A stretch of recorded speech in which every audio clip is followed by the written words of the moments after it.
ಬಿಜೆಪಿಯ MLC city ರವಿಗೆ ಪೊಲೀಸರು notice ಅನ್ನು ಕೊಟ್ಟಿದ್ದಾರೆ. ಆದರೆ ಈ ಸಂದರ್ಭದಲ್ಲಿ ಭಾರಿ ಹೈಡ್ರಾಮಾಗಳು ಕೂಡ ನಡೆದಿದೆ. ಬಿಜೆಪಿಯ ಎಂಎಲ್ಸಿ ಸಿಟಿ ರವಿಗೆ ಕಾಕಿ ನೋಟಿಸ್ ಕೊಡೋದಕ್ಕೆ ಹೋದಂತ ಸಂದರ್ಭದಲ್ಲಿ ಅದು ಚಿಕ್ಕಮಗಳೂರು ನಗರ ಠಾಣೆಯಲ್ಲಿ 353(2) ಅಡಿಯಲ್ಲಿ ಕೇಸ್ ದಾಖಲಾಗಿತ್ತು. ಬಸವನಹಳ್ಳಿ ನಿವಾಸಕ್ಕೆ ಸಿಟಿ ರವಿಯವರ ನಿವಾಸಕ್ಕೆ ಪೊಲೀಸರು ನೋಟಿಸ್ ತಗೊಂಡು ಬರ್ತಾರೆ. ನೋಟಿಸ್ ತೆಗೆದುಕೊಳ್ಳೋದಿಲ್ಲ ಅಂತ ಸಿಟಿ ರವಿ ಆಕ್ರೋಶಭರಿತರಾಗ್ತಾರೆ. ತನಿಖೆಗೆ ಬರುವಂತೆ ಸಿಟಿ ರವಿಗೆ ಪೊಲೀಸರು ನೋಟಿಸ್ ಕೊಡೋದಕ್ಕೆ ಹೋದಂತ ಸಂದರ್ಭದಲ್ಲಾಗಿರುವಂತ ಒಂದಿಷ್ಟು ಹೈಡ್ರಾಮಾಗಳು. ಇತ್ತೀಚೆಗಷ್ಟೇ ವಿವಾದಾತ್ಮಕ ಹೇಳಿಕೆ ಕೊಟ್ಟಿದ್ರು, ನಾಲಿಗೆ ಹರಿಬಿಡುವಂತ ಕೆಲಸ ಮಾಡಿದ್ರು. ಎಲ್ಲಿನ ನೀಟ್ ಪರೀಕ್ಷೆಯ ವಿರುದ್ಧದ ಹೋರಾಟವು ಅಥವಾ ಮುಲ್ಲಾಗಳಿಗೆ ಸಂಬಂಧಪಟ್ಟಂತ ಮಾತುಗಳು ಗೊತ್ತಿಲ್ಲ. ಆದರೆ ಸಿಟಿ ರವಿಯರ ಬಾಯಲ್ಲಿ ಅಂಥದ್ದೇ ಹೇಳಿಕೆಗಳೆಲ್ಲವೂ ಕೂಡ ಬಂದಿತ್ತು. ಅದು ಆಕ್ರೋಶಕ್ಕೆ ಕಾರಣ ಆಯಿತು. ಕೇಸ್ ದಾಖಲಾಗಿದೆ. ಆ ಸಂಬಂಧ ನೋಟಿಸ್ ಕೊಡೋದಕ್ಕೆ ಬಂದಂತ ಸಂದರ್ಭದಲ್ಲಿ ಸಿಟಿ ರವಿ ನೋಟಿಸ್ ತೆಗೆದುಕೊಳ್ಳೋದಿಲ್ಲ ಅಂತ ಆಕ್ರೋಶ ಹೊರಗಾಕಿದ್ರು. ಮೂರಕ್ಷರ ನಿಮ್ಮ ಎದೆ ಒಳಗಡೆ ಇಲ್ಲ. ನಾನ್ ನಿಮ್ಮನ್ನ ಕೇಳಕ್ ಬಯಸೋದು, ಮುಲ್ಲಾನಿಗೂ ನೀಟ್ ಎಕ್ಸಾಮ್ಗೂ ಏನ್ ಸಂಬಂಧ? ಎದೆ ಹೇಳಿದ್ರೆ 3 ಅಕ್ಷರ ಬರಲ್ಲ. ಆತ ಬಂದು ನೀಟ್ ವಿರುದ್ಧ ಹೋರಾಟ ಅಂತೆ, ಧರ್ಮೇಂದ್ರ ಪ್ರಧಾನ್ ರಾಜೀನಾಮೆ ಕೊಡ್ಬೇಕಂತೆ, ಮೋದಿ ಹಠಾವಂತೆ. ನಾನ್ ನಿಮ್ಮನ್ನ ಕೇಳಕ್ ಬಯಸ್ತೇನೆ, ನಿಮ್ ಎದೆ ಹೇಳಿದ್ರೆ 3 ಅಕ್ಷರ ನಿಮ್ಮ ಎದೆ ಒಳಗಡೆ ಇಲ್ಲ. ಇದೇ ಹೇಳಿಕೆಯ ವಿವಾದಾತ್ಮಕ ಕೇಸಿಗೆ ಸಂಬಂಧಪಟ್ಟಂತೆ ಪೊಲೀಸರನ್ನ ಸುತ್ತುವರೆದು ಕಾರ್ಯಕರ್ತರು ಘೋಷಣೆ ಕೂಗಿದ್ದಾರೆ. ನೋಟಿಸ್ ಕೊಡಕ್ಕೆ ಹೋದಂತ ಸಂದರ್ಭದಲ್ಲಿ ಇದು ತಪ್ಪು ಅನ್ನೋದಾಗಿ ಹೊರ ನಡೆದಿದ್ದಾರೆ ಇನ್ಸ್ಪೆಕ್ಟರ್. ನಮ್ಮ ಕರ್ತವ್ಯಕ್ಕೆ ಅಡ್ಡಿ ಅಂತ ಅಭಯ್ ಪ್ರಕಾಶ್ ಕಿಡಿಕಾರಿದ್ದಾರೆ. ಇನ್ಸ್ಪೆಕ್ಟರ್ ಅಸಮಾಧಾನ ಹೊರಗಾಕಿದ್ರು. ತದನಂತರದಲ್ಲಿ ನೋಟಿಸ್ ಅನ್ನ ಅಂಟಿಸಿ ಹಾಗೆ ಹೋಗಿದ್ರು. ನೋಟಿಸ್ ಕೊಡೋದಕ್ಕೆ ಹೋದಂತ ಸಂದರ್ಭದಲ್ಲಿ ಸಿಟಿ ರವಿ ಅವರು ಪ್ರಶ್ನೆ ಮೇಲೆ ಪ್ರಶ್ನೆ ಕೇಳಿದ್ರು.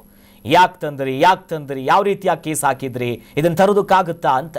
ಆಗ ಅವರ ಕಾರ್ಯಕರ್ತರು ಸುತ್ತುವರಿತಾರೆ. ಪೊಲೀಸರ ಕರ್ತವ್ಯಕ್ಕೆ ಯಾವುದೇ ಇರಲಿ ನೋಟಿಸ್ ಕೊಡ್ತಾರೆ, ಅದನ್ನ ತೆಗೆದುಕೊಳ್ಬೇಕಾ ಬೇಡವಾ, ಕಾನೂನಾತ್ಮಕ ಪ್ರಕ್ರಿಯೆ ಏನಿದೆ ಅಥವಾ ಪೊಲೀಸ್ ಮ್ಯಾನ್ಯುವಲ್ ಪ್ರಕಾರವಾಗಿ ಹೇಗೆ ಹೋಗಬೇಕು ಹಾಗೇನೆ ನಡಿಬೇಕಾಗತ್ತೆ.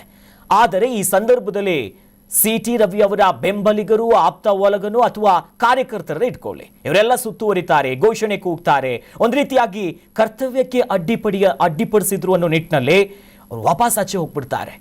ಮನೆಯಿಂದ ಹೊರ ಹೋಗುವವರೆಗೂ ಕೂಡ ಪೊಲೀಸರನ್ನ ಹಿಂಬಾಲಿಸಿ ಘೋಷಣೆ ಕೂಗ್ತಾರಂತೆ. ಪೊಲೀಸರ ವಿರುದ್ಧ ಬಿಜೆಪಿ ಕಾರ್ಯಕರ್ತರು ಕೂಡ ಕಿಡಿಕಾರ್ತಾರಂತೆ. ಈ ನಿಟ್ಟಿನಲ್ಲಿ ಬಹಳಷ್ಟು ವಿಚಾರಗಳು, ಅಡೆತಡೆಗಳು ಕೂಡ ಆ ಘಟನಾ ಸ್ಥಳದಲ್ಲಿ ಸಿಟಿ ರವಿಯವರ ನಿವಾಸದಲ್ಲಾಗಿದೆ.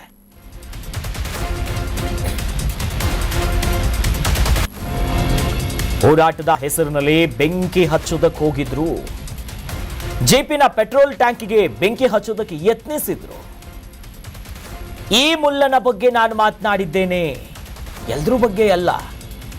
ನಾನು ಮುಸಲ್ಮಾನರ ಬಗ್ಗೆ ಮಾತನಾಡಿಲ್ಲ, ಮುಲ್ಲನ ಬಗ್ಗೆ ಮಾತ್ರ ಮಾತನಾಡಿದ್ದು. ಅವನಿಗೂ ನೀಟ್ ಪರೀಕ್ಷೆಗೂ ಏನು ಸಂಬಂಧ? ಸಿಟಿ ರವಿ ಅವ್ರ ಕ್ವಶನ್ ಇದು. ವಾಪಸ್ಸು ಬಿಜೆಪಿಯ ಎಂಎಲ್ಸಿ ಸಿಟಿ ರವಿ ಅವರು ವಾಗ್ದಾಳಿ ನಡೆಸಿದ್ದಾರೆ. ಅಂದ್ರೆ ಅವರು ಇದು ಅಳಿಯಲ್ಲ ಮಗಳ ಗಂಡ ಅಂದಂಗೆ ಆಗ್ತಾ ಇದೆ. ಗುಂಬಳಕಾಯಿ ಕಳ್ಳ ಅಂದ್ರೆ ನೀವ್ಯಾಕೆ ಹೆಗಲು ಮುಟ್ಕೊಂಡು ನೋಡ್ತೀರಾ ಅಂತ ಸಿಟಿ ರವಿ ಅವರು ಇಂಡೈರೆಕ್ಟ್ ಆಗಿ ಒಂದು ಸ್ಟೇಟ್ಮೆಂಟ್ ಕೊಟ್ಟಿದ್ರು. ನಾನು ಯಾರು ಹೋರಾಟದಲ್ಲಿ ಬೆಂಕಿ ಹಚ್ಚಕ್ಕೆ ಹೋಗಿದ್ರು, ಜೀಪಿಗೆ ಪೆಟ್ರೋಲ್ ಹಾಕೋಕೆ ಹೋಗಿದ್ರು, ಅಂದ್ರೆ ಪೆಟ್ರೋಲಿಗೆಲ್ಲ ಬೆಂಕಿ ಹಚ್ಚೋದಕ್ಕೆ ಹೋಗಿದ್ರು, ಅಂಥವ್ರ ಬಗ್ಗೆ ಮಾತನಾಡಿದ್ದು ಅಂತ ಸಿಟಿ ರವಿ ಅವರು ಇದಕ್ಕೆ ಸ್ಪಷ್ಟನೆಯನ್ನ ಕೂಡ ಕೊಟ್ರೆ. ಇವತ್ತು ಬೆಂಕಿ ಹಾಕಲಿಕ್ಕೆ ಹೋದಂತ ದೆಹಲಿನಲ್ಲಿ ಒಬ್ಬ ಮುಲ್ಲಾನ್ ಬಗ್ಗೆ ಮಾತಾಡಿದ್ದೀನಿ, ಮುಲ್ಲಾಗಳ ಬಗ್ಗೆ ಮಾತಾಡಿಲ್ಲ. ಆ ಮುಲ್ಲಾನ್ ಬಗ್ಗೆ ಮಾತಾಡಿದ್ದೀನಿ. ಮುಲ್ಲಾ ಅನ್ನೋದು ಏಕವಚನ. ಮುಸಲ್ಮಾನರ ಬಗ್ಗೆ ಮಾತಾಡಿಲ್ಲ. ಮತ್ತು ಅವನಿಗೂ ನೀಟಿಗೂ ಏನೂ ಸಂಬಂಧ ಇಲ್ಲ. ನಾನು ಪೆಟ್ರೋಲ್ ಟ್ಯಾಂಕರಿಗೆ ಬೆಂಕಿ ಹಾಕಲಿಕ್ಕೆ ಹೋದಂತ ದೆಹಲಿನಲ್ಲಿ ಒಬ್ಬ ಮುಲ್ಲಾನ್ ಬಗ್ಗೆ ಮಾತಾಡಿದ್ದೀನಿ, ಮುಲ್ಲಾಗಳ ಬಗ್ಗೆ ಮಾತಾಡಿಲ್ಲ. ಆ ಮುಲ್ಲಾನ್ ಬಗ್ಗೆ ಮಾತಾಡಿದ್ದೀನಿ. ಮುಲ್ಲಾ ಅನ್ನೋದು ಏಕವಚನ. ಈ ದಿನ ನಮ್ಮ ಮಾಜಿ ಸಚಿವರು ಮತ್ತೆ ರಾಷ್ಟ್ರೀಯ ನಾಯಕರಾದಂತ ಸಿಟಿ ರವಿ ಅವರಿಗೆ ಟೌನ್ ಸ್ಟೇಷನ್ ಒಂದು ಪ್ರಕರಣದಲ್ಲಿ ನೋಟಿಸ್ ಅನ್ನ ಮುಸಲ್ಮಾನರ ಬಗ್ಗೆ ಇವತ್ತು ಅವ್ರ ಮನೆ ಹತ್ರ ಬಂದಿತ್ತು. ಆ ನೋಟಿಸ್ ಅನ್ನ ಏನು BNSS ಪ್ರಕಾರ ಅವರು ನೋಟಿಸ್ ಜಾರಿ ಮಾಡ್ಲಿಕ್ಕೆ ಬಂದ್ರು. ಆ ನೋಟಿಸ್ ಜಾರಿ ಮಾಡದಂತ ಸಂದರ್ಭದಲ್ಲಿ ನಾವು ಅವರಿಗೆ ಒಂದು ರಿಕ್ವೆಸ್ಟ್ ಅನ್ನ ಕೇಳಿದ್ವಿ ಪೊಲೀಸರಿಗೆ. ಏನಂತ, ನಾಳೆನೆ ತನಿಖೆಗೆ ಹಾಜರಾಗಬೇಕು ಅಂತ ಕೇಳ್ತಾ ಇದ್ದಾರೆ. 27ಕ್ಕೆ ಹಾಜರಾಗಕ್ಕೆ ಅವರಿಗೆ ಸಾಧ್ಯ ಇಲ್ಲ. ಆಲ್ರೆಡಿ ಮುಂಚೆನೆ ಅವರಿಗೆ ಕಾರ್ಯಕ್ರಮ ನಿಗದಿಯಾಗಿದೆ. 2 ದಿನ ಡೇಟ್ ಅನ್ನ ಎಕ್ಸ್ಟೆಂಡ್ ಮಾಡ್ಕೊಡಿ ಅಂತ ಕೇಳಿದ್ವಿ. ಅದು ಕಾನೂನಲ್ಲೂ ಅವಕಾಶ ಇದೆ. ಯಾವುದೇ ಪ್ರಕರಣ ದಾಖಲಾದಂತ ಸಂದರ್ಭದಲ್ಲಿ ಅದು ಬಿಲೋ 3 years ಇರ್ತಕ್ಕಂಥ ಅಫೆನ್ಸ್ ಇದು. ಅಂಥದ್ರಲ್ಲಿ ಇವರು ಡೇಟ್ ಅನ್ನ ತಿದ್ದುಪಡಿ ಮಾಡೋದಾಗ್ಲಿ ಅಥವಾ ಬದಲಾವಣೆ ಮಾಡ್ಕೊಡಕ್ಕೆ ತುಂಬಾ ಅವಕಾಶ ಇತ್ತು. ಆದ್ರೂ ಪೊಲೀಸರು ಅದೇನೋ ರಾಜಕೀಯ ಒತ್ತಡದಿಂದ ಈ ಒಂದು ಡೇಟ್ ಅನ್ನ ಚೇಂಜ್ ಮಾಡಕ್ಕೆ ಒಪ್ಪಿಲ್ಲ. ಇನ್ನೊಂದೇನಂದ್ರೆ ಮುಖ್ಯವಾಗಿ ಅವರು ಒಂದು ಪ್ರಕರಣ ದಾಖಲಿಸಿದ್ದಾರೆ. ಕರ್ನಾಟಕ ನ್ಯೂಸ್ ಬೀಟ್ ಫಾಲೋ ಮಾಡಿ, ಸಬ್ಸ್ಕ್ರೈಬ್ ಮಾಡಿ.